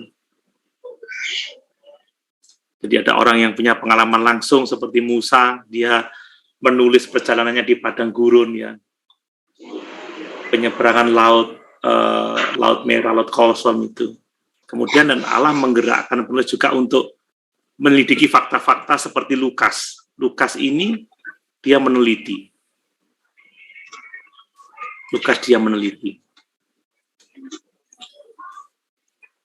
Dan dalam penulisannya, Allah yang menentukan waktunya. Jadi Allah yang menentukan waktunya. Dia yang menggerakkan. Kadang dia berkhotbah terlebih dahulu, baru menuliskannya. Jadi seperti itu, dia menerima wahyu dan dia menyampaikan itu secara verbal, baru dia menuliskannya. Seperti Musa begitu ya, dia berbicara, dia menuliskannya. Dia berbicara, dia menuliskannya. Kita telah pelajari itu di Teologia Biblika. Ya, Roh Kudus diberikan kepada para penulis dan menyatakan firman-Nya untuk ditulis secara langsung juga seperti itu bisa. Jadi melalui ilham langsung. Kadang mendorong penulis untuk menuliskan hal-hal yang sudah diketahui. Jadi ada banyak cara. Dan kita menemukan ini sesuai dengan teks Alkitab. Dan yang jelas Roh Kudus itu menggerakkan penulis untuk menulis apa yang dikehendakinya. Nah, jadi ini yang kita pegang soal pewahyuan dan inspirasi Alkitab. Makanya Alkitab itu mempunyai variasi genre yang sangat banyak. Ada sejarah, ada nubuatan, ada Injil, ada surat, ada puisi, ada doa. Jadi karena memang Allah menggerakkan orang-orang mengawasi mereka dalam situasi hidup mereka masing-masing. Dan Allah yang sudah mengatur settingnya sedemikian rupa, sehingga apa yang ditulisnya itu tidak mungkin salah dalam teks aslinya. Seperti itu. Oke, mungkin ada sharing?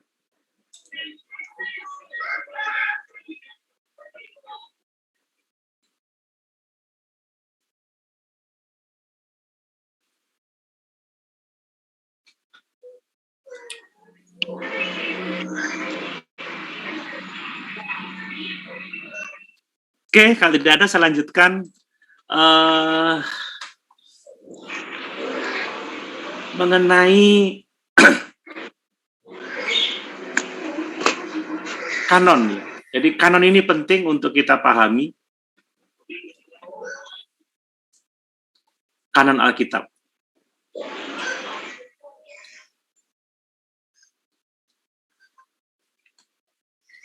Jadi kanon itu alat ukur ya. Alat ukur. Jadi itu seperti tongkat atau tombak, itu kayu pengukur atau penggaris. Dan ini dijadikan sebuah kata yang dipakai untuk menentukan Alkitab sebagai Alkitab yang diakui maksudnya. Jadi metaforanya itu seperangkat peraturan atau standar norma kaidah dalam hal etika literatur. Jadi maksudnya Alkitab itu sudah memenuhi standar, memenuhi kebenaran kanon, ya, terukur, dapat dipercaya, benar dan sesuai standar itu. Maksudnya seperti itu. Kanon Alkitab itu intinya seperti itu. Itu pengukur. Sejarahnya abad pertama itu kata kanon dipakai untuk menunjuk kepada peraturan-peraturan atau pengakuan iman tata gereja. Tapi setelah abad keempat itu Athanasius ya dipakai untuk menunjuk pada Alkitab. Alkitab kanon. Kalau dulu kanon itu aturan atau pengakuan iman, tapi Athanasius memakainya untuk Alkitab. Jadi menunjuk kepada Alkitab. Jadi daftar naskah Alkitab yang berjumlah 66 kitab itu memenuhi standar peraturan-peraturan tertentu yang diterima oleh gereja sebagai kitab-kitab kanonik yang diakui dan diinspirasikan oleh Allah. Jadi disebut sebagai kitab kanon.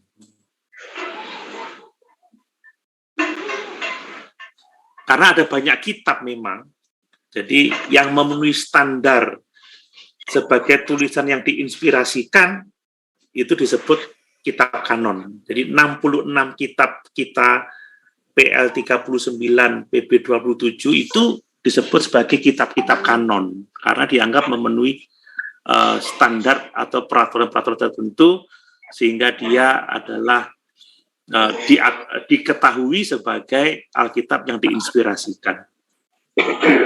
Di kitab kanon itu artinya kumpulan kitab-kitab yang berjumlah 66 kitab. Diterima sebagai firman Tuhan yang tertulis, ya, yang berotoritas penuh bagi iman dan kehidupan manusia. Jadi itu kitab kanon, ya, kitab kanon. Atau orang bilang kitab kanonik. Seperti itu. Nah, kalau bicara tentang waktu pengkanonan, ya sebenarnya tidak ada peristiwa tertentu yang menandai bahwa Alkitab itu disebut sebagai kanon. Sejak awal memang Allah sudah mengilhamkan itu dan itu diterima oleh gereja.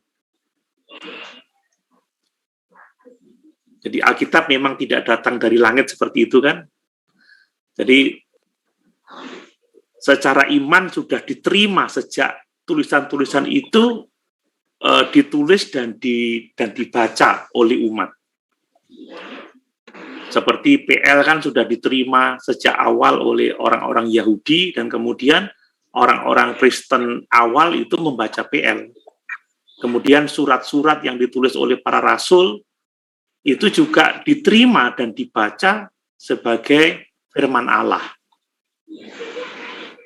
Jadi sejak awal kitab itu ditulis dan dibacakan kepada jemaat-jemaat itu sudah diakui sebagai firman Allah. Tidak ada peristiwa tertentu yang menegaskan, oh ini kanon, oh ini tidak. Tidak, sejak awalnya memang sudah diakui, diterima gitu oleh gereja sebagai kitab kanon. Nah, ini harus menjadi pengakuan penting kita ya, bahwa Alkitab sebagai firman Allah yang tertulis, itu akan tetap menjadi firman Allah yang tertulis sekalipun tidak ada yang mengesahkannya. Karena itu sudah naturnya dan sudah diterima sejak awal. Sebab yang namanya diilhamkan itu pengesahannya ya datangnya dari Tuhan sendiri. Jadi manusia hanya bisa menerima dan mengakui, tapi tidak menetapkan. Kita mengenali ini kanon karena sejak awalnya sejarahnya memang sudah diterima dan itu secara turun temurun diakui oleh orang-orang percaya sampai sekarang ini. Gitu. Dan penentuan 66 kitab kanon itu ya sebagaimana tradisi gereja sudah memakai kitab-kitab itu. Jadi ini bukan kitab baru lalu diakui, tidak. Tetapi memang sudah sejak awal itu dibaca di pertemuan-pertemuan jemaat seperti itu. Nah, secara sejarah ya pengkanonannya itu Konsili Kartago tahun 397. Ini yang memang sidang yang mengatakan 66 kitab itu. Tetapi sebenarnya sebelumnya itu sudah memang kitab-kitab itu berkuasa. Jadi kita percaya bahwa tangan Tuhan yang memimpin mereka untuk mengumpulkan 66 kitab itu. Gitu. Tapi orang Katolik tidak mau menerimanya. Kalau Katolik mengatakan bahwa yang menetapkan kanon itu adalah Gereja Katolik, sehingga mereka itu tidak cukup dengan 66 kitab itu, mereka menggunakan Deuterokanonika. Jadi mereka masih membaca Talmud, makanya kalau kita memberi Alkitab Deuterokanonika itu ada Yudas Makabe dan lain sebagainya. Tetapi gereja pada umumnya yang Protestan ya, yang Reform, termasuk kita menerima 66 kitab itu sebagai kitab yang diinspirasikan. Bukan kita yang menentukan, tetapi kita tinggal menerima dan mengakui bahwa itu adalah kitab kanon. Jadi sekalipun manusia tidak mengakuinya, yaitu tetap firman Allah. Seperti itu. Jadi puncaknya tahun ini, ya. 367 itu. Athanasius memberi daftar 66 buku itu dan semua sependapat itu. Semua sependapat karena memang pimpinan roh sehingga itu diakui. Nah, dasar-dasar yang dipakai untuk menerima kanon itu cukup banyak. Jadi yang pertama-tama dari bukti Alkitab sendiri, bahwa tulisan dalam kitab-kitab kanon itu diinspirasikan oleh Allah. Gitu. Jadi isinya sendiri itu menunjukkan bahwa itu diinspirasikan. Kemudian penulisnya adalah memang para rasul, para nabi yang benar, yang memang dipimpin oleh Allah. Orang-orang yang memang hidup untuk Allah, ya, hidup yang dipimpin oleh Allah. Jadi isi tulisannya itu sendiri, penulisnya juga itu menjadi dasar untuk melihat itu kanon atau tidak. Kemudian keasliannya juga, jadi keaslian penulisannya. Sekalipun itu salinan, tapi orang bisa menelusuri dari awal pertama. Jadi keaslian penulisannya. Ada kuasa yang merubah hidup seseorang, hidup manusia, juga itu diterima secara bersama-sama. Jadi jemaat tidak meragukan. Sejak gereja mula-mula memang sudah menggunakan kitab-kitab itu. Seperti itu. Itu tentang kanon. Jadi kanon tidak ditentukan oleh berapa tuanya, tidak. Bukan karena bahasa Ibrani, bukan karena cocok dengan Taurat, bukan karena mempunyai nilai religius, tidak. Tetapi karena memang isinya itu menunjukkan inspirasi, ya penulisnya adalah para nabi, para rasul, yang memang benar-benar nabi, benar rasul. Kemudian kita melihat bahwa, apa itu tadi, ada keaslian, ya. penulisannya asli, ada bukti-bukti keasliannya, kemudian kuasanya, dan itu secara sejarah itu diterima oleh gereja atau masyarakat Kristen. Nah, itu tentang kanon. Jadi kitab kanon hanya 66 kitab seperti yang kita punya sekarang ini. Baik, yang terakhir sedikit saya mau sampaikan tentang iluminasi, ya. Jadi iluminasi ini berbeda dengan inspirasi, berbeda dengan pewahyuan. Jadi kalau iluminasi itu seperti tadi saya sudah singgung, itu adalah penerangan, ya. Pelayanan Roh Kudus membantu orang-orang percaya untuk memahami dan menerapkan Alkitab. Ya. Jadi kita orang Kristen sekarang ini butuh penerangan untuk memahami dan menerapkan Alkitab yang adalah firman Allah. Jadi ini adalah pekerjaan Roh Kudus. Nah, ini Bapak Ibu bisa screenshot ini, ya. Ini adalah pekerjaan Roh Kudus dalam diri orang percaya. Dan iluminasi ini menggunakan aktivitas belajar, ya. Jadi tatkala kita belajar Alkitab, kita merenungkannya, maka Tuhan akan menolong kita untuk memahaminya, memberi penerangan. Dan kalau tidak mau membaca, tidak mau merenungkan, ya kita nggak mungkin akan bisa memiliki penerangan dari Roh Kudus gitu. Nah, kemudian ketulusan, kejujuran, kehidupan rohani pembaca Alkitab itu juga mempengaruhi pelayanan Roh Kudus dalam memberikan penerangan. Orang-orang yang membaca Alkitab bukan karena kasih, ingin memahami kebenaran, ingin mengenal Allah, tetapi ingin mencari-cari kesalahan, ya itu akan mempengaruhi pekerjaan Roh, tidak seperti itu. Dan iluminasi itu juga bukan kadang, karena memang Allah juga menggunakan para pengajar itu. Orang-orang yang mempunyai karunia untuk mengajar. Ya, seperti contoh dalam kelas ini, wah saya punya penerangan dari penjelasan di kelas, seperti itu kan. Jadi iluminasi pekerjaan Roh Kudus dalam diri orang percaya, melalui pembelajaran, perenungan, butuh sikap hati, ya sikap hati yang mengasihi Tuhan, dan Tuhan bisa memakai orang-orang yang mempunyai karunia mengajar. Gitu. Jadi kalau Bapak Ibu khotbahnya baik, Roh Kudus bekerja dalam diri jemaat, mendapat penerangan sehingga dia memahami kebenaran. Wow, ternyata seperti itu. Oh, ternyata seperti itu. Dan itu sangat luar biasa. Oke. Nah, apa kait ya? Sama dengan hikmat ya?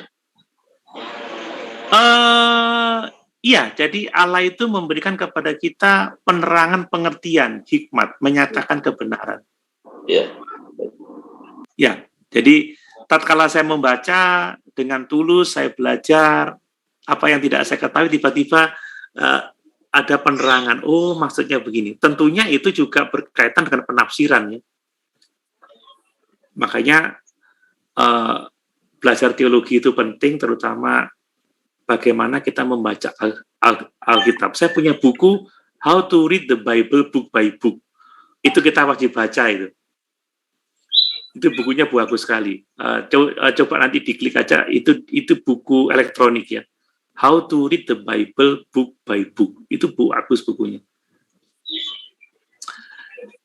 Nah, itu orang itu menjadi orang yang dipakai untuk memberi penerangan kepada kita. Nah, kaitannya dengan penafsiran misalnya, ya. Jadi penafsiran itu adalah proses seorang pembaca yang berusaha untuk memahami arti dari sebuah teks Alkitab. Itu penafsiran. Jadi ketika kita membaca teks, kita mencoba memahami arti teks itu sudah kegiatan penafsiran. Nah, tatkala kita melakukan itu, kita membutuhkan iluminasi. Ya selain kita harus mempunyai langkah-langkah penafsiran gitu loh. Jadi kalau kita mendekati Alkitab dengan cara yang tepat, maka kita akan bisa memahami teks Alkitab itu dengan benar juga melalui pertolongan Roh Tuhan, tentunya seperti itu. Jadi orang-orang mendekati Alkitab dengan cara yang berbeda-beda akan menentukan pemahamannya tentang teks itu. Ya, seperti saya singgung kemarin itu, teologi akan menentukan arah hermeneutika kita. Tetapi sekali lagi, kalau arah teologi kita dan hermeneutika kita ternyata tidak tepat, kita harus tetap kembali ke Alkitab. Karena orang kabar mempelai, segala sesuatu dihubungkan mempelai. Ya, kalau orang Pentakosta semuanya Roh Kudus semuanya. Kalau orang karismatik ya ke sana arahnya. Nah, tapi kita tidak boleh seperti itu. Itu pentingnya belajar teologi sistematika. Nah ini, jadi ada pendekatan berbeda dalam penafsiran. Kita tidak boleh menafsirkan Alkitab karena kita ingin membuktikan pandangan orang lain itu salah. Tidak boleh seperti itu. Kita harus memang ingin menggali kebenaran. Ada orang yang tidak menerima otoritas dan inspirasi Alkitab, jadi dianggap Alkitab itu bukan firman Allah. Ini juga pendekatan yang keliru. Yang benar adalah menafsirkan secara harfiah dalam konteks historis dan gramatikal. Yang kita gunakan.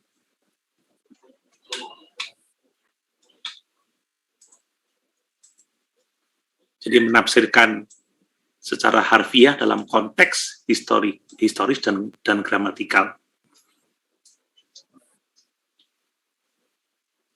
Jadi kita harus konservatif ya. Alkitab itu berotoritas, berwibawa. Jadi nanti itu dapat di kelas hermeneutika.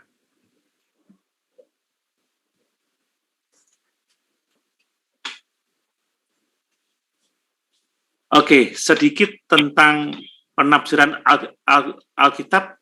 Jadi perlu membaca Alkitab secara keseluruhan, itu penting sekali. Supaya kita dapat memiliki gambaran besarnya. Makanya kegiatan membaca Alkitab secara teratur itu perlu sekali. Itu memberikan kemampuan kita untuk memahami hal-hal yang hanya dijelaskan dalam teks Alkitab lainnya.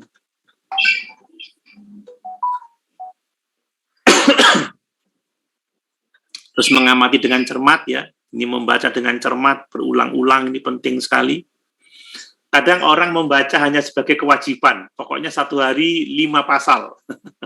Setelah 5 pasal selesai, kabur. Kan begitu. Tidak pernah mencermati, nggak pernah melakukan penafsiran. Itu juga kebiasaan yang salah. Memang ada orang yang bangga. Saya tiap hari baca Alkitab 5 pasal, tapi sekedar baca saja. Tidak mencermati, tidak menganalisa. Ini konteks itu penting, makanya buku-buku pengantar PL, pengantar PB itu penting sekali. Latar belakang kitab-kitab itu sangat penting. Jadi kalau mau tahu arti sebuah kata, perlu membaca satu frase, satu kalimat, satu ayat, satu paragraf, itu menjadi sangat penting. Kita nggak bisa berkhotbah hanya menjelaskan kata tertentu, melepaskannya dari konteksnya, itu juga sangat berbahaya. Bisa menjadi keliru. Ini memahami jenis sastra. Ya, penting sekali. Ya, ini menyangkut iluminasi. Kalau kita nggak memahami jenis sastra, ya Roh Kudus menggunakan pemahaman-pemahaman hermeneutika ini untuk menolong kita memahami teks Alkitab. Struktur juga perlu dipelajari. struktur teks itu menjadi sangat penting. Ya, kata-kata dan ungkapan yang penting perlu dipelajari seperti tadi itu God breathed, ya, God breathed, theopneustos itu God inspire, ya, communication from deity, kan kita harus mempelajari. Jadi maknanya itu menjadi jelas begitu. Nah, perlu juga kita paham doktrin Alkitab. Ketika kita membaca ayat-ayat tertentu, ketika kita punya pemahaman tentang doktrin Alkitab, itu bisa menolong kita untuk memahaminya. Makanya perlu sekali punya buku-buku referensi, ya.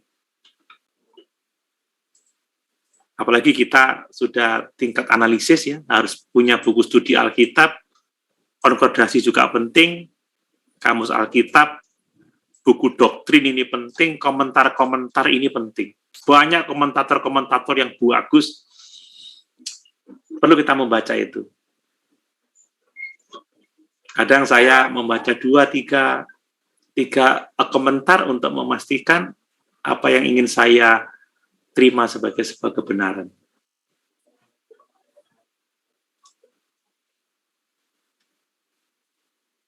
Nah, pada akhirnya iluminasi melalui penafsiran, maka semua pengetahuan Alkitab tidak akan ada artinya tanpa penerapan. Makanya kemarin definisi teologi adalah untuk memberikan kepuasan, memberikan kepada kita sukacita di dalam Tuhan sehingga kita hidup memuliakan Tuhan melalui menerapkan itu. Iman tanpa perbuatan mati. Kata Yakobus, jangan hanya jadi pendengar tetapi pelaku-pelaku firman. Ya, prosesnya ini, perenungan, refleksi, dan melakukan. Jadi semua pengetahuan teologi itu harus dapat dipahami oleh budaya yang menerimanya, di mana teologi itu dipublikasikan, diberitakan. Tujuannya supaya apa? Supaya diterapkan. Dan ini adalah kehidupan yang memuliakan Tuhan. Semua teologi yang tidak berakhir pada penerapan atau aplikasi, maka semuanya akan sia-sia. Coba diklik itu di buku-buku online itu, ada buku bagus itu, How to Apply the Bible. Jadi bagaimana mengaplikasikan kebenaran Alkitab dalam kehidupan sehari-hari. Oke. Ternyata waktu sudah habis. Ada sharing mungkin? Sebelum kita tutup.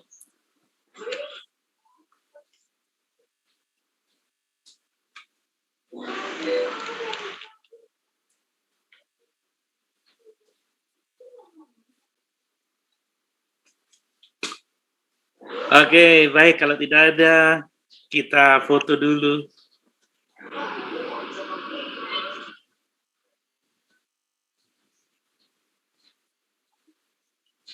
Pak Rene, bisa foto? Sinyal. Halo. Ya, halo. Bola. Pak Ketua aja coba dulu. Nanti dibagi ke Pak Rene. Kemarin Ibu pertemuannya. Oke. 1, 2, 3. Oke. Makasih. Oke. Silakan Pak Ketua, siapa yang berdoa? Baik, terima kasih Pak Dosen penjelasannya pada hari ini. Sangat memberkati kami semua.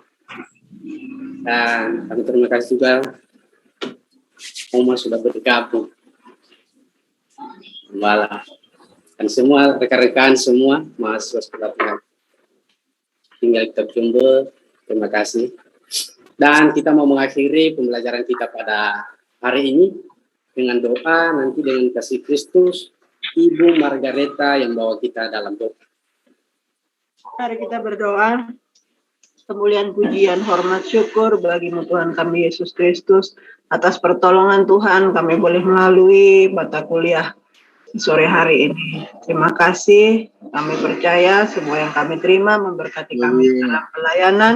Dan biarlah Tuhan Engkau balas memberkati hamba-Mu yang telah menyampaikan materi pada kami sore hari ini. Berkati juga seluruh teman-teman mahasiswa dan biarlah sisa hari kami taruh serahkan di dalam tangan Tuhan. Tuhan menolong dan memberkati. Biarlah dengan izin Tuhan kami boleh bertemu di dalam perkuliahan kami esok hari. Di dalam nama Bapa, Anak laki-laki dan Roh Kudus, dalam nama Tuhan Yesus Kristus, kami sudah berdoa mengucap syukur mengakhiri mata kuliah kami. Haleluya. Amin. Amin.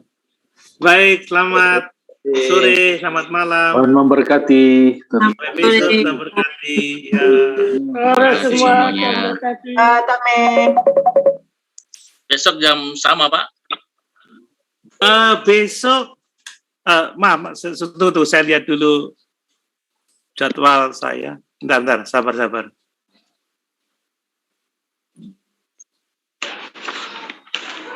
Ya, besok kita jam 12, hari Kamis kita jam 12 bisa, hari Jumat jam 2. So, jam 12, Om. Ya, hari Jumat yang jam 2. Oke, baik, Bapak. Terima kasih. Oke, baik. Tuhan berkati. Terima kasih Bapak dosen, Tuhan memberkati. Berkati.